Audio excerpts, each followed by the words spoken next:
Hello दोस्तों, एक बड़े फ्लेक्सी कैप फंड का हम रिव्यू करने वाले हैं। नाम है HDFC flexi cap. Latest review 2024 में हम इस बड़े फंड का करने वाले हैं। तो क्या क्या सीखने समझने वाले हैं, पहले तो फ्लेक्सी कैप कैटेगरी को समझेंगे, फिर फंड के बारे में इंपॉर्टेंट डिटेल्स, कैसा रिटर्न आया है इन्वेस्टर्स को वो समझेंगे, रिस्क कैसा है इस फंड में, इंपॉर्टेंट पोर्टफोलियो में कौन सी कंपनियां हैं, नए क्या कंपनियां फंड मैनेजर ने ऐड की है उसके बारे में बात करेंगे, और किन इन्वेस्टर्स को चाहे वो फ्लेक्सी कैप कैटेगरी हो या एचडीएफसी फ्लेक्सी कैप में इन्वेस्ट करना चाहिए उसके बारे में हम डिस्कस करेंगे। दोस्तों, सबसे पहले फ्लेक्सी कैप कैटेगरी के बारे में आपके साथ में बात करूंगा।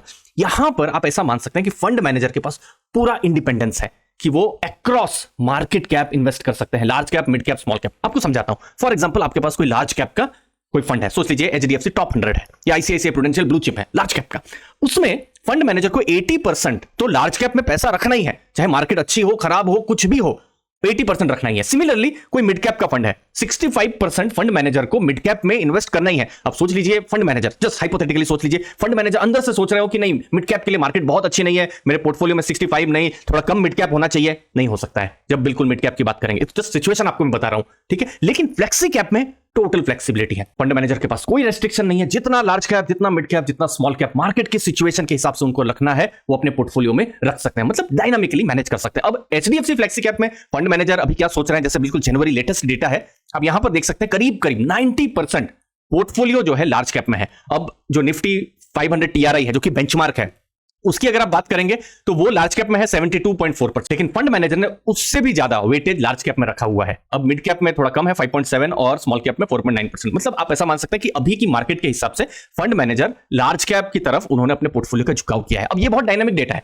ये तो जनवरी 2024 है, दिसंबर 2024 तक सिचुएशन बदल भी सकती है, और यही चीज होती है इंडिपेंडेंस की। सोच लीजिए अगर ये मिड कैप का कोई फंड होता तो ये मिड कैप 65% तो रखना ही होता, ठीक है, या स्मॉल कैप होता तो स्मॉल कैप में भी 65% रखना ही होता।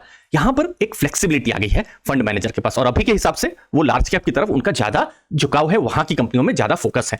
नेक्स्ट देखेंगे एचडीएफसी फ्लेक्सी कैप फंड के बारे में। बहुत पुराना फंड है, जनवरी 1995 से, और करीब करीब 50,000 करोड़ का एयूएम को ये टच कर रहा है। अब अगर आप देखेंगे क्या एनएवी चल रहा है 1740 चल रहा है डायरेक्ट में, और 1605 चल रहा है रेगुलर ग्रोथ में। अब दोनों के अपने एडवांटेजेस हैं। अगर आप डीआईवाई इन्वेस्टर है, खुद आप एनालिसिस करके इन्वेस्ट कर सकते हैं तो डायरेक्ट आपके लिए सही है, लेकिन बहुत सारे इन्वेस्टर होते हैं जो अपने जॉब में या बिजनेस में बिजी होते हैं, रजिस्टर्ड प्रोफेशनल की सलाह लेके वो इन्वेस्ट करते हैं, तो वो रेगुलर प्लान में करते हैं कि एक तरीके से उन्होंने काम को आउटसोर्स कर दिया, हेडेक उनको नहीं लेना पड़ा कि पोर्टफोलियो को कब कैसे मैनेज करना है, रीबैलेंस करना है, तो वो उन्होंने आउटसोर्स कर दिया वो रेगुलर प्लान में। तो दोनों के अपने अपने एडवांटेजेस हैं। अब फंड का अगर आप देखेंगे, लार्ज कैप में तो झुकाव है ही, 8.29% कैश पोजीशन भी है। मतलब फंड मैनेजर अभी थोड़ा सा डिप्लॉयमेंट नहीं भी कर रहे हैं, हो सकता है उनको अपॉर्चुनिटी ज्यादा नहीं लग रही हो, लेकिन भविष्य में अगर अपॉर्चुनिटी लगे तो उन पैसों को वो डिप्लॉय भी कर सकते हैं। तो कैश उस सिचुएशन में हैंडी हो सकता है अगर मार्केट थोड़ा सा नीचे जाती है, करेक्शन अगर आता है तो। लॉन्ग टर्म में फंड ने बहुत अच्छा रिटर्न दिया है।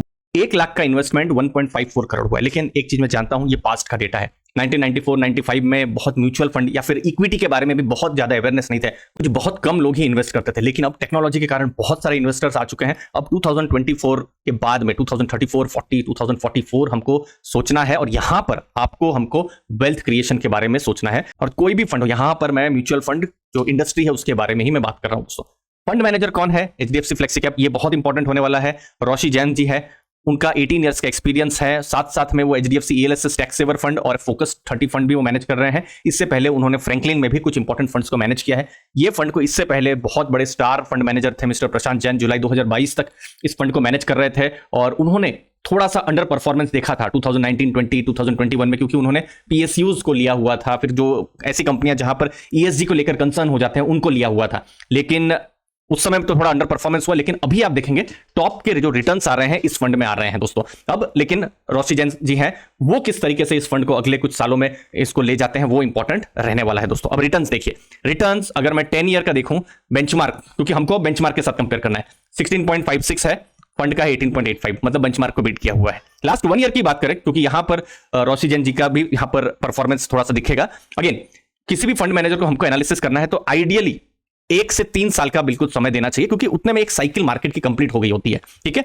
अभी हम लोग के पास बहुत पुराने डेटा नहीं है, बट जो भी 1 ईयर का डेटा है, फॉर एग्जांपल यहां पर बेंचमार्क रिटर्न है 39.58 और स्कीम रिटर्न है 43.13, मतलब जो नए फंड मैनेजर है उन्होंने भी, जो भी हम लोग का लिमिटेड डेटा है उसके हिसाब से इतना समझ सकते हैं कि उन्होंने अपने बेंचमार्क को बीट किया है। ये एक पॉजिटिव चीज है। एडिशनल बेंचमार्क को भी एक बड़े नंबर से बीट किया है। बाकी इंसेप्शन से तो अच्छा रिटर्न है ही, 3 इयर्स और 5 इयर्स में भी रिटर्न है, तो रिटर्न में तो कोई चिंता नहीं है, बहुत अच्छा फंड ने रिटर्न दिया है अलग अलग टाइम फ्रेम में। कौन कौन सी इंपॉर्टेंट कंपनियां हैं इस फंड में, टॉप 10 कंपनियां आप देख सकते हैं, जैसे ICICI bank, HDFC bank, axis bank, मतलब प्राइवेट बैंक्स पर थोड़ा अभी ज्यादा देखने को मिल रहा है। सिप्ला, हिंदुस्तान एरोनॉटिक्स, एसबीआई तो मुझे पता है कि एक टाइम में प्रशांत जैन साहब ने बहुत बड़ा वेटेज रखा था, और एसबीआई उस समय में बहुत ज्यादा शेयर प्राइस भी नहीं था, ये 2019-20 उस समय की मैं बात कर रहा हूं, लेकिन एसबीआई ने एक अच्छा वेल्थ क्रिएट करके जरूर दिया ही है फंड को। एचसीएल टेक, फिर एसबीआई लाइफ, भारती एयरटेल और अपोलो हॉस्पिटल, ये टॉप 10 की कंपनियां हैं जिनका वेटेज 50% से भी ज्यादा इस पोर्टफोलियो में है। अब पिछले एक साल में भी मैंने देखा कौन कौन सी कंपनियों पर फंड मैनेजर ने नया जो है खरीदारी की है,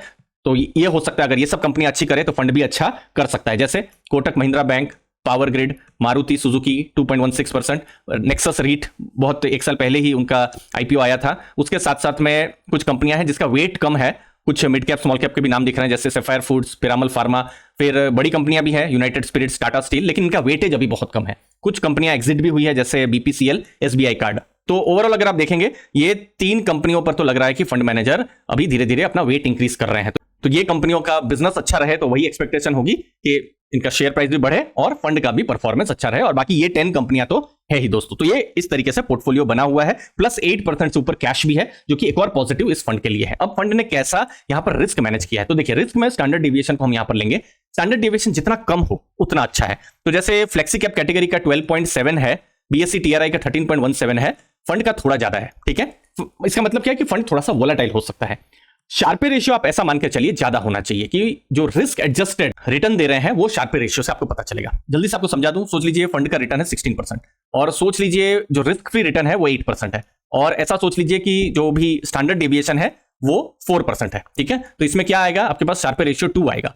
अब 2 से ज्यादा हो तो बहुत बढ़िया, 2 से कम हो तो इतना अच्छा नहीं है, ठीक है। तो सिमिलरली यहां पर कैटेगरी के हिसाब से शार्पे रेशियो ज्यादा है। अब इसका मतलब क्या है इसके एनालिसिस का, कि फंड का जो रिस्क है थोड़ा ज्यादा है, लेकिन रिस्क के साथ साथ में रिटर्न भी ज्यादा है। मतलब आप थोड़े हाई रिस्क इन्वेस्टर हैं, फ्लेक्सी कैप में कैटेगरी में इन्वेस्ट करना चाहते हैं, लेकिन रिस्क भी ज्यादा लेना चाहते हैं, तो आपको हो सकता है इस फंड में रिटर्न भी थोड़ा ज्यादा मिले। लेकिन अगर मार्केट नीचे जाती है तो वोलेटिलिटी के लिए भी आपको रेडी रहना है। तो ये कुछ एनालिसिस इस नंबर से हमको पता चलता है। अब किन इन्वेस्टर्स को इन्वेस्ट करना चाहिए, किन के लिए फंड सही है? सबसे पहले तो लॉन्ग टर्म इन्वेस्टर। अगर मुझे 6 महीने का पैसा पार्क करना है, ये फंड मेरे लिए है? बिल्कुल नहीं है। मेरा कम से कम थॉट प्रोसेस 3+ ईयर्स का ही होना चाहिए, और 3 ही क्यों, 5 ईयर्स 10 ईयर्स का ही होना चाहिए।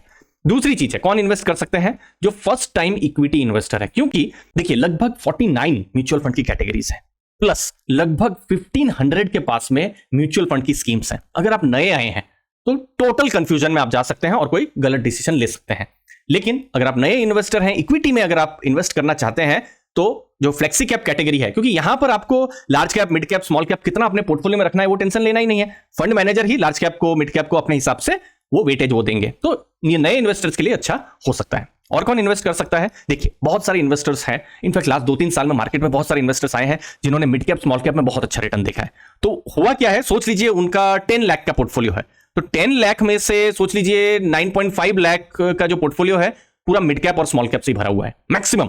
अब ये क्या हो जाता है, थोड़ा रिस्की हो जाता है। एसेट एलोकेशन के हिसाब से आप रिस्क जरूर ले रहे हैं, आपको रिटर्न का भी एक्सपेक्टेशन ज्यादा होगा, लेकिन वोलेटिलिटी भी ज्यादा होगी, क्योंकि traditionally mid cap, small cap में थोड़ा रिस्क ज्यादा होता है, वोलेटिलिटी ज्यादा होती है। सोच लीजिए मार्केट अगर नीचे गिर जाती है तो ये जो पोर्टफोलियो है बहुत ज्यादा नीचे जा सकता है, तो थोड़ा स्टेबिलिटी प्रोवाइड कर सकता है जो फ्लेक्सी कैप का पोर्टफोलियो है। फिर बहुत सारे इन्वेस्टर्स होते हैं जिनको थोड़ा सिंपल अप्रोच चाहिए, बहुत ज्यादा कॉम्प्लेक्सिटी नहीं चाहिए। जैसे बहुत सारे ऐसे भी फंड होते हैं जैसे सेक्टोरल फंड हो गए हैं, तो बहुत सारे टाइप के फंड है, लेकिन जिनको सिंप्लीफाइड अप्रोच चाहिए, बहुत रीबैलेंसिंग का झकझक नहीं चाहिए, वो लोग यहां पर इन्वेस्ट कर सकते हैं। फंड के बारे में इंपॉर्टेंट चीज है, फंड ने पास्ट में एटलीस्ट हम देखें लास्ट 2-3 साल में अच्छा परफॉर्म किया है, लेकिन यहां थोड़ा सा वैल्यू बायसनेस है। अगर वैल्यू की जो कंपनियां हैं वो अगर परफॉर्मेंस आगे के समय में नहीं दे पाए तो थोड़ा सा ये फंड उस समय में अंडर परफॉर्म कर सकता है। प्लस अगर आप पोर्टफोलियो में देखेंगे, अभी फिलहाल प्राइवेट बैंक्स हमको ज्यादा देखने को मिल रही है, प्लस थोड़ा बहुत हमको पीएसयू रिलेटेड नाम भी हमको देखने को मिल रहे हैं। तो प्राइवेट बैंक्स और पीएसयू अगर थोड़ा सा अंडर परफॉर्म आने वाले टाइम में करते हैं तो हो सकता है फंड का परफॉर्मेंस भी थोड़ा खराब हो जाए। नेट नेट फंड ने परफॉर्मेंस स्ट्रांग दिया हुआ है, लेकिन थोड़ा सा ये रिस्की भी फंड हमको देखने को मिल रहा है दोस्तों। अब हर इन्वेस्टर अलग होते हैं, सबकी अलग रिक्वायरमेंट हो सकती है, गोल हो सकते हैं, डेमोग्राफिक्स हो सकते हैं, किसी की उम्र 30 ईयर्स होगी, किसी की रिटायरमेंट के पास 55 साल की होगी, तो सबकी अलग नीड हो सकती है म्यूचुअल फंड को लेकर। किसी को वेल्थ क्रिएट करना है, किसी को स्टेबल इनकम चाहिए वेल्थ क्रिएशन करने के बाद, तो यहां पर मैं आपका पर्सनलाइज्ड हेल्प कर सकता हूं। मैं एमपी रजिस्टर्ड हूं और प्रीवियसली एक्स वेल्थ मैनेजर और बैंकर रह चुका हूं। एचडीएफसी बैंक, आनंद राठी, एलारा कैपिटल जैसी बड़ी कंपनियों में मैंने काम किया है। बहुत सारे इन्वेस्टर्स हैं जो अभी भी मेरे साथ जुड़े हुए हैं और पास्ट में भी एचएनआई पोर्टफोलियो को मैनेज किया हुआ है। और इतना मैं समझता हूं कि हर इन्वेस्टर अलग है और सबके लिए यूनिक प्लान की जरूरत है। और यहां पर मैं आपको एक free personalised mutual fund review and consultation provide कर सकता हूं। गूगल फॉर्म के जरिए आप मुझे कांटेक्ट कर सकते हैं, जो लिंक है मैंने डिस्क्रिप्शन बॉक्स में दी हुई है। आपको overall mutual fund related service provide कर सकता हूं और आपकी सभी डिटेल्स कॉन्फिडेंशियल रहेगी। म्यूचुअल फंड्स के जरिए आप अपने जो भविष्य के गोल है, चाहे वो मैरिज हो या बच्चों के मैरिज हो या बच्चों की एजुकेशन हो या खुद का रिटायरमेंट हो, ये सब प्लान आप कर सकते हैं। कैसे आप प्लान्ड वे में कर सकते हैं उसके बारे में मैं आपको गाइड कर सकता हूं। आपको क्या करना है, डिस्क्रिप्शन बॉक्स में जाना है, गूगल फॉर्म की लिंक दी हुई है, गूगल फॉर्म को आपको भरना है और फिर मैं आपको पर्सनली कांटेक्ट करूंगा, आपके साथ मैं डिस्कशन करूंगा। दोस्तों मुझे उम्मीद है आपको वैल्यू जरूर मिलेगी और इस वीडियो से भी आपको वैल्यू जरूर मिली होगी। थैंक यू, धन्यवाद दोस्तों।